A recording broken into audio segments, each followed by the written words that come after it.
నరాలు తెగే ఉత్కంఠకు తెరపడింది.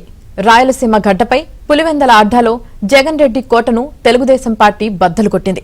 పులివెందల ఒంటిమిట్ట జడ్పీటీసీ ఉప ఎన్నికల్లో టీడీపీ విజయదుంబిది మోగించింది. వైఎస్సార్ అడ్డాలో 3 దశాబ్దాల తర్వాత తెలుగుదేశం పార్టీకి జనం పట్టం కట్టారు. సొంత ఇలాకాలో విక్టరీ సాధించేందుకు జగన్ రెడ్డి అండ్ బ్యాచ్ ఎన్ని కుట్రలకు తెరలేపినా, మరెన్ని పన్నాగాలు పన్నినా వాటిని పులివెందల జనం నమ్మలేదు.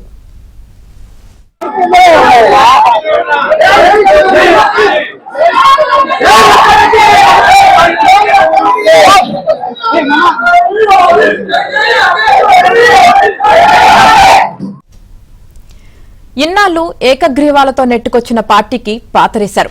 పులివెందల తమ అడ్డా అంటూ, తామే ఇక్కడ పులులమంటూ ఇన్నాళ్లు గర్జించిన ఎమ్మెల్యే జగన్మోహన్ రెడ్డి, ఎంపీ అవినాష్ రెడ్డికి బుద్ధి చెప్పారు.